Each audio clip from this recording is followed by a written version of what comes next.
the Red Line Racing Podcast.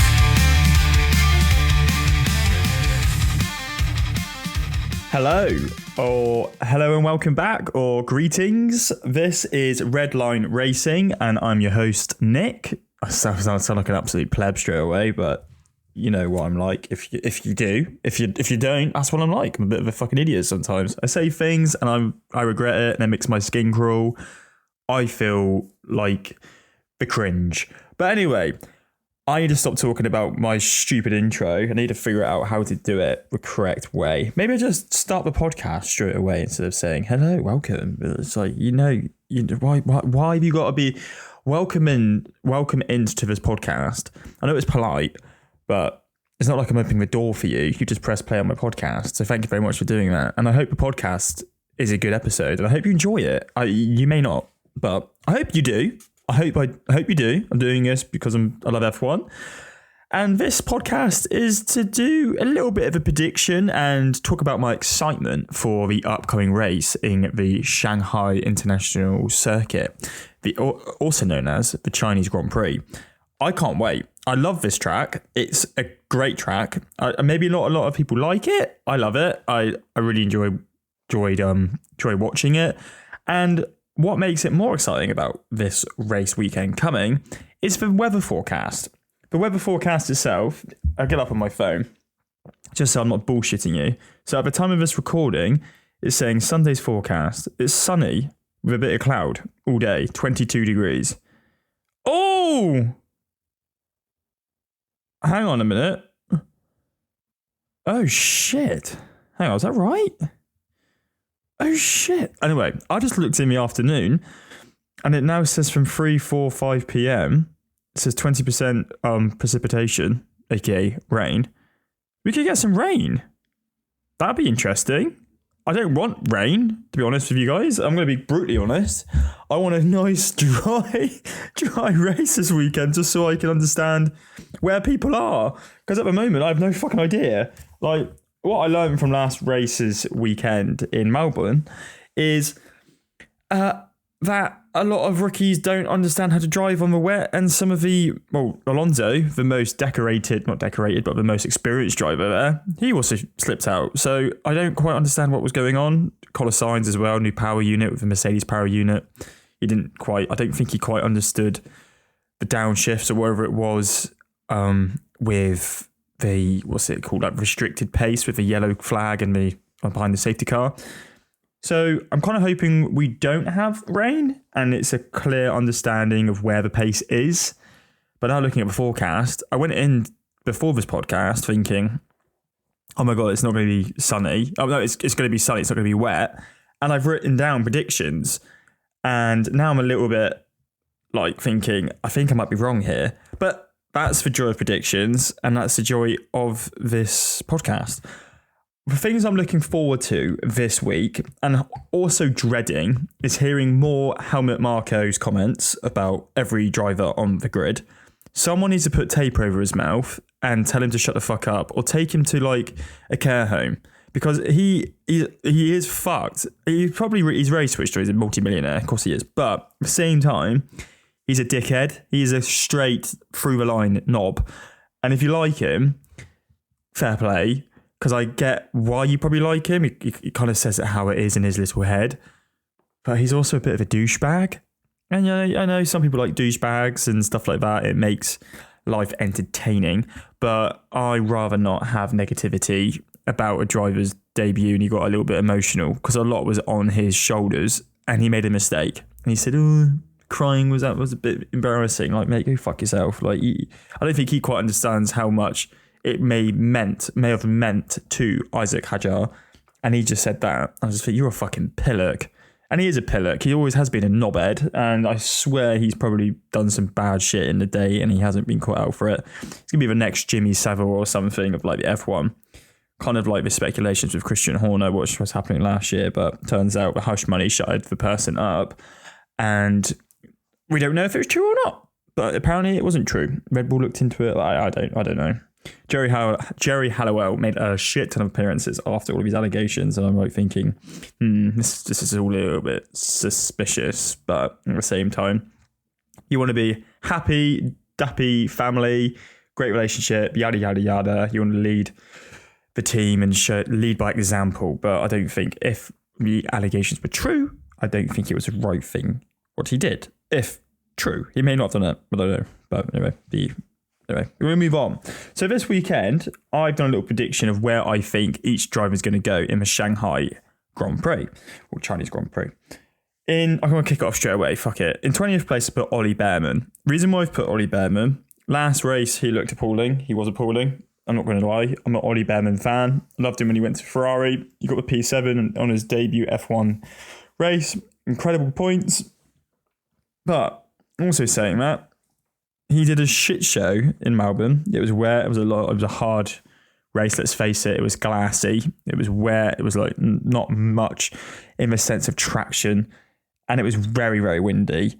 So it was hard to predict how the car was going to feel on the bends, on the straights and all of that, because everything was just changing around all the drivers. But at the same time, he's in F1. It is his debut race in the Haas. He has raced a few races before, and yeah, he just had an absolute shit show. But because of that, the Haas is not just because of that, the Haas is also really, really slow. So I've put the Haas at the back of the grid. The kick Saubers are actually stronger. They actually look like a decent mid-table team last weekend. I'm trying not to take away too much from last weekend in the sense of, whoa, those drivers are really quick. It was at lap 41, or whatever lap it was, that lap where loads of these teams came in and changed their tyres. That did change a lot of the outcome for these teams. So if you were doing well, like Yuki, or like Ferraris at that point, and you didn't come in and change your tyres, you got fucked. And that's a good thing, because it keeps it interesting. No one knows who's the actual dominant driver, because it's all switched around, and it was all down to team strategy at that point. Like, for example, was it Kimi? He gained quite a lot of spaces during that period too, and the safety cars helped him out. So it'd be really good if there wasn't loads, but at the same time, it could be entertaining. So I'm not going to say don't, but I would love for it to be a clear race where like actual racing happened in the sense of, oh shit, loads of decent overtakes. And I thought you may not agree with me with this, but this is what I got from the Melbourne Grand Prix, is that I didn't actually see much. It was just more to do like Ferraris and Lewis Hamilton, and I kind of got bored of it. And I kind of hope they don't just do that. Even though I'm a Ferrari fan, I want to see him do well, but they weren't having a great time, and other drivers were doing really well, and they weren't getting the spotlight which they deserved, which was a shame. But you always get that with like fucking Sky or F1 coverage until you go into like the nitty gritty details of different cameras and different helmet cams and cockpit cams or whatever they're bloody called. That's when you can start to decipher who's done well and who hasn't done so well. So in 19th place, I put Esteban Ocon, Ollie's teammate. Again, he didn't have a shit race last race. It just wasn't that great. And Ollie's wasn't the worst, but it wasn't the best. And I just thought maybe it was their best because they both did pretty poorly. And maybe the car's shit. So that's why I'm doing it off that, because it's still really hard to gauge because 6 drivers were DNF'd last race. But I've gone Esteban Ocon in 19th. In 18th, I've put Gabriel Bortoleto. I think he's definitely got pace. I think we've seen that. But I think the other cars ahead of him are just going to do better. I don't think the kick is incredible. I don't think it's the worst car, but I think it's not the number one car. Also, I'm just looking for I have written his name. I was looking for his teammate, and I was like, oh my god, I haven't written down Nico Hulkenberg on the list, but he is there. But yeah, Gabriel's second race in an F1 car. I think he's got the speed. I think he's got a bit of a confidence, but he's just trying to, fine tune how he gets on with that car. And China can be quite hard, especially conditions start changing. It's windy. So maybe a few cars are going to spin out this weekend just from the wind alone. But yeah, just no hard feelings against Gabriel. I just don't think he's going to do that well. In 17th, I've put Lance Stroll. Again, I should give him a little bit more kudos. He did get some really decent points last race. Did he come 6th in the end or something like that, 6th or 7th? And I watched a helmet cam footage of him being told his position, and he was genuinely really happy. And it brought a smile to my face, to be honest. I'm not going to lie. And I actually felt really guilty because I do have a negative opinion on Lance Stroll. I do. Like I've said in previous podcasts, if you haven't listened to him, I'm going to explain to you why I have a negative opinion on him. He gives me PTSD. Whenever I see... Actually, I'm not joking about PTSD, but, take it with a fucking pinch of salt and, don't get your knickers in a twist. Hang on. Can you say that? I guess I can. I'm saying it. But yeah, he every time I see like a red flag or something in an F1 race, I think straight away Lance Stroll has like crashed into a fucking wall or, something's happened. He's done something. But last race, he did really, really well. His strategy team with Aston Martin were spot on. They pitted him at the right time. He got some great points for Aston Martin. And in testing, he didn't look awfully strong. And yeah, it actually brought a smile to my face. So I actually hope Stroll actually does better than my prediction this weekend. And I can't believe I'm saying that. But way he reacted last race and way he was like driving, he actually started to twitch the needle. It was more going towards like, oh, I'm actually kind of liking this guy. But I know he can adjust that needle really, really quickly. So I'm not going to adjust that needle too much. I'm just going to leave it where it is and, see where it goes and see how he gets on the next few races. And I think I kind of put Gabriel in I have put Gabriel in 18th, but they've got the upgrade. So they're the only team from what I have seen have actually brought upgrades. So the kick could be quicker, but I've put Gabriel behind Stroll. In 16th place, I've put Isaac Hadjar. Again, I think his confidence was knocked with going out in formation lap, which is it's not the best. But, I think we all could see how much it meant to him when he, started crying, rubbing his hands with his helmet and rubbing his hands with his helmet, but whatever. Yeah. And he had Anthony Hamilton going over to him and say, it's okay, mate, you'll be fine. It happens to all of us and don't worry about it. But I think his confidence has still been knocked. Let's face it. It's not I don't want to be an asshole, but it is embarrassing. And I've slagged off him at Marco saying it's embarrassing, but he said about him crying from what I've seen on social media. Again, it could be twisted, but it isn't the best thing to do on your first Grand Prix in F1. It's going to be with you forever. Your history will be your first race. You went out in formation lap. It's like not a great one to have on your name. Let's face it. And I think it may have damaged his confidence slightly. And I hope it hasn't because I really like him. I think he's a really good rookie. I just think he's got this knockback straight away. And it's going to play with him for a couple of races and he's going to get over it. He might get over it straight away in the Shanghai Grand Prix, but I don't know. I haven't got a feeling he will. But then Yuki was doing quite well last race and their V-Carb fucked them up. And I just think maybe V-Carb are going to fuck up Yuki and Hadjar. I don't know. They just seem to be absolutely not with it at all last race. Maybe that could be the case for the season. Who knows? But in 15th, I've put Jack Doohan. I think he's quick. The Alpine is a quick car, but it's still hard to gauge where the Alpines really are in regards to the whole grid. But I think Jack's going to do pretty well. He's not going to be far off his teammate, Gasly. I think he's going to do quite well. I hope he doesn't spin out again, because if he spins out again, he is gone. Let's face it. I don't want him to move on. I really like Jack Doohan. I think he comes across as a really fun, charismatic driver who's quick. And I think he's got some really aggressive attributes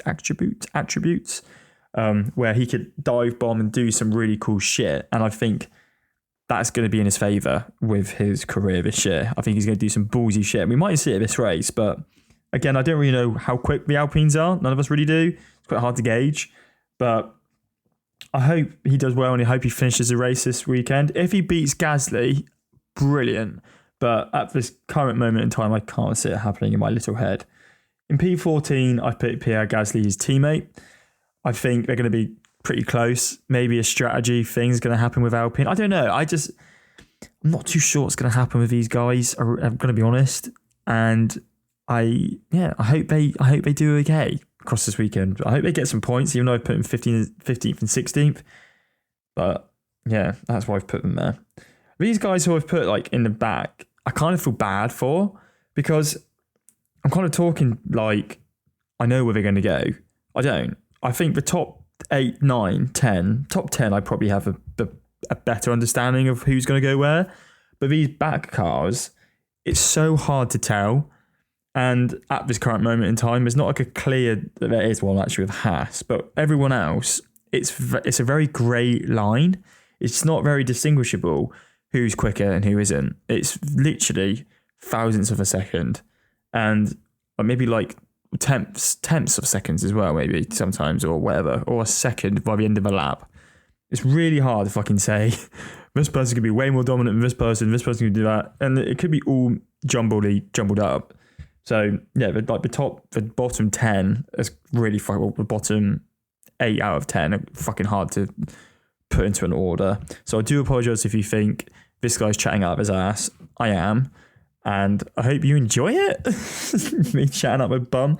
But in 13th, I've just said all of this, so I'm kind of confident he's actually going to do quite well this weekend, even though it's fucking just contradict myself all the time.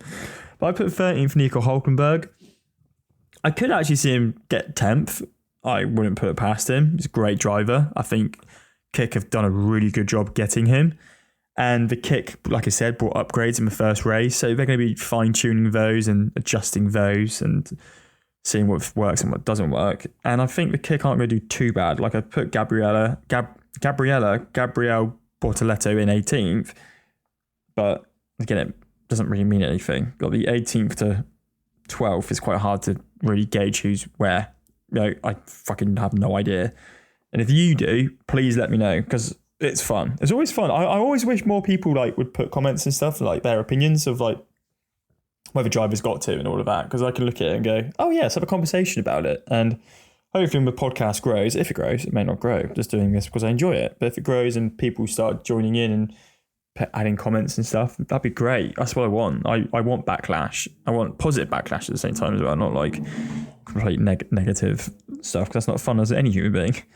But I put Nico Hülkenberg in 13th. I think they're going to be pretty quick. He's going to be pretty dominant in defence. He's going to defend quite a bit.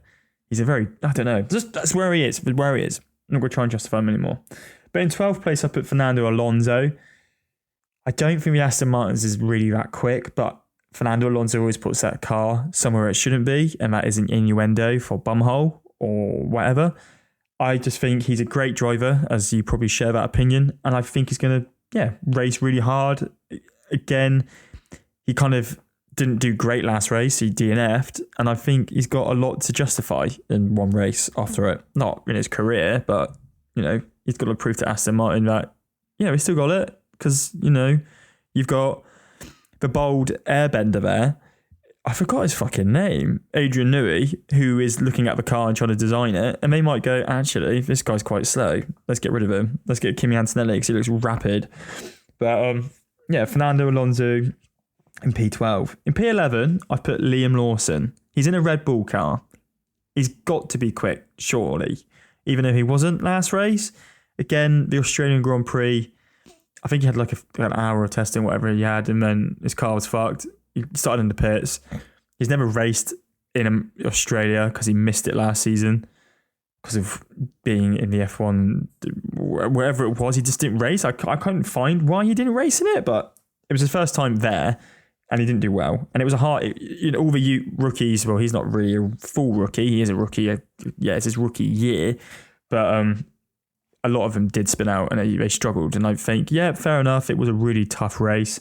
But I think Liam's going to not do him as good as he should. Again, I think, his confidence is not... I'd love to see him next to Max. I think if he can just get behind Max and stay with him, then he's going to be God in Red Bull's eyes. He's like, oh my God, thank fuck we found a driver who can actually stick in the shadows of Max and not fuck up so much. But I put Liam in 11th. In 10th place, I've put his arch enemy friend, Yuki Tsunoda. I think he's going to get a point. I think he's going to beat Liam, and I think it's going to be more controversy after this race, just because I think it's going to be quite tight. I'm just checking my dogs. My brother's just come in, and his dog loves to run into my bedroom and just grab shit. So I'm just going to check my door. Okay, the door has been checked, but I've put Yuki ahead of Liam. Just think he's just going to do a better job. He looked really decent in the last race. He looked pretty quick. So I'm hoping he sticks with that and has the pace again and the confidence to do that, because I think he's got a lot of confidence with how he ended up, or how he was doing in the last race. He ended up really in a really shit position. He should have got some decent points, but V-Carb absolutely shafted the fucker. But I put Yuki in 10th. He's going to be the first person to get a point, in my opinion. In 9th place, I put Alex Albon. Controversial because Alex did a really good job last race, and I haven't put Carlos's name yet down, and I put Alex before him. I think Alex is a great driver. Again, it could go either way in the top 10, but I don't. If the day's perfect, I can't see him beating his teammate and the other guys ahead of him at the moment in that car, and with how he's been getting on. He did a great race last week, like I just said, and maybe I might have to end up eating my words, but yeah, I don't know what Williams' like straight line pace is like. It looked okay, but then I looked at like Kimi overtaking him and it looked like a breeze. So it's dry conditions. It's a lovely looking circuit. It's got some really long straights. I'm just going to get the map of it up because I was like really, I remember Shanghai F1 track layout. Let's have a look. Have a quick little look. I've got a Google image of it. It's a simple image. Yeah, it's got some huge long straights. And I don't know if that's going to be for or against Williams. In the past, Williams have had really decent straight line speed and not so great in the corners. Actually, now I'm looking at it, I think I'm wrong here. I feel like I'm going to be wrong with my predictions with Williams because there's a few corners, but not many harsh ones. There's a lot of straights. And Williams have, in the past, been pretty good in the straight line. So I might be wrong here, but I put Alex and he's probably going to do quite well. But in ninth, for ninth, sorry, for Alex. In 8th place, I'm going to put Carlos Sainz. I think Carlos is going to have a better of him this week. Again, he did spin out on lap 1 with under the yellow safety car, wherever it was.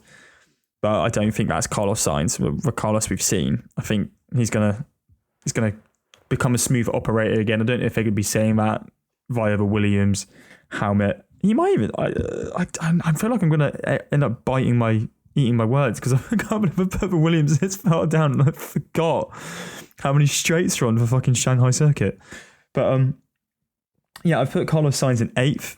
I think it's going to be a decent weekend for Williams. I may even do better than this. Now I've looked at the circuit, but I'm looking at the teams ahead of them and I just can't comprehend them doing better than them just because of the principle of the teams and the cars they've got at their disposal. I think the Williams is really quick. I think it is better than the Alpine and I think it is better than the Aston Martin. I think it is the best in the middle of the pack cars, but I don't think it's going to compete against Mercedes, McLaren, Ferrari. But we'll see. And that's the excitement of F1. In 7th place, blasphemy coming your way, I've put Lewis Hamilton in Ferrari. I think, again, he's still learning the steering wheel. He's still learning the do's and the don'ts, the engineering race process of how to deal with things. Even though he's very, very intelligent and a great driver, I still think he's got a couple more races in that car to kind of really come to terms with it. He even admitted to the public and to himself that the first practice on Friday last week was like going to school again. He thought he had it like nailed, but he got in that car and he's completely confused. So that doesn't really sound overly positive, does it? Let's face it. If you give someone the keys to your car, you go, do you know how to start that thing? And they go, yeah, but it's confusing. Do you know how to stop it? I'll figure it out. It's not really that reassuring. So that's why I've put Hamilton there. He's going to be good. I think he is going to be pretty good. I'd love to see him win it, but I don't think he's going to yet. Just from last weekend, and like Leclerc did beat him. Let's face it. And again, the Ferrari strategy was a big one last weekend. It was full of memes, and they fucked him up again with the tyres. And I was banging my head against a fucking wall when I was watching that race. It's like, why aren't they pitting him? They're 1-2. Lewis was winning the race. Fucking pit him. Pit him out. They didn't do it. Annoying. In P6, I've put George Russell.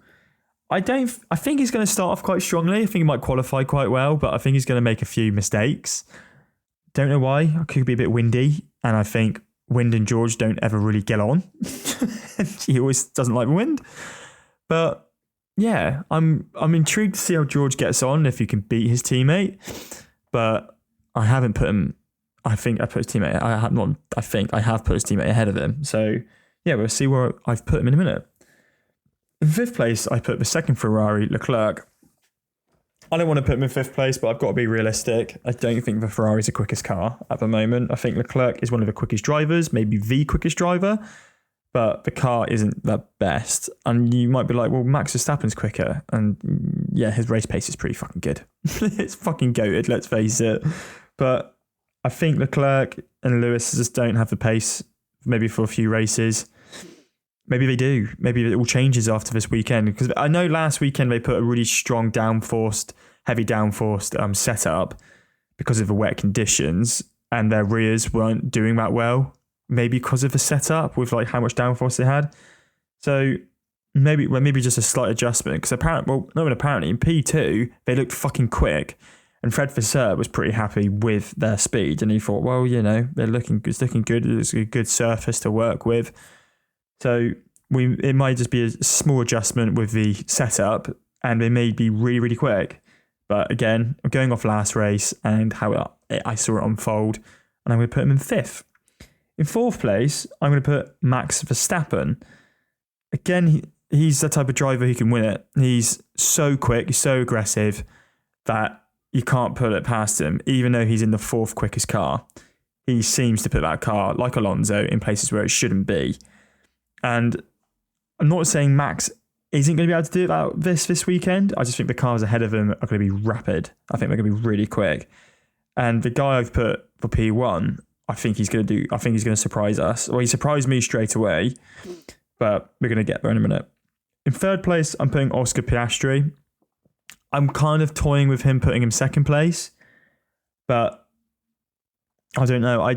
The British bias, McLaren bias with the other driver, Lando, just seems to be quite strong at the moment. And I know a lot of McLaren fans might be listening to this like, no, you're wrong. They did it to protect against the back markers. I get it. But at the same time, I don't know when the radio message came out, but at the same time, if the message was going out, they were kind of stopping him progressing. He was quicker than Lando, fact. And McLaren ruined it. They ruined the race for McLaren's excitement. I know Lando won, and people go, it was his best race win. Was it? Fuck. I don't think it is. I really don't. But I think Oscar isn't going to do as well as his teammate. Maybe because of just a bit of confidence. Maybe he just gets a bit angry and he loses it. Maybe gets a bit of understeer or oversteer and just loses a bit of speed. I'm not sure, but he's not going to lose huge amount of position. In second place, I'm putting Lando Norris, which is crazy. I think the McLaren's the quickest car, but you got to hear me out for why I've put this person in P1 in a minute. I think Lando's going to have a great race. I think he's going to qualify pretty well. I don't think he's going to qualify the best. I think he's going to qualify maybe third, fourth. But he's going to come second in the end. He's going to have a good race. It's just the person I put ahead, I'm on the hype train. I'm really on the hype train for this person. And I really hope this fucking comes true because I'm starting to fucking love this driver. I'm like, get him in a Ferrari ASAP. But he ain't going to go there anytime soon. But he will eventually because he's Italian. And I've put number 1, Kimi Antonelli. I may have had a rush to the head making this prediction with Kimi, but he came 15th. He started 15th last week. Was it 15th or 14th? And he ended 4th. The guy was on another level. His confidence with overtaking and his awareness to what was going on around him was world class. And I don't think he got enough credit for last race. But all the reels and all the little clips that people managed to find of his overtakes and his defences and all of that was unreal. Like, unreal. Like, I was shocked how good it was. Like, why the fuck didn't Sky broadcast any of this? It was a masterclass from a rookie on his debut F1 race. Kimi just needs to qualify high, and I think he'd win a race. If he qualifies third place and he keeps it, or second place and he keeps it on the first bend, I can see him win it. And I think he's a very, very, very good prospect in the future. There's no disrespect to George, his teammate, and the other drivers. Just from that first race alone, the confidence he had, and I'm basing this off the first race from what we've seen, because we haven't had any practice yet, and is it Tuesday today? I just think the kid's insane. And I think Toto, I could be completely wrong. He could become DNF and become last place this race. But I'm just doing it off last race. I think Toto, from what I saw, what we all saw, what a fucking steal he's got with Kimi. I feel bad for Lewis, but Kimi just seems to be on a different level. I really think that at this current moment in his career.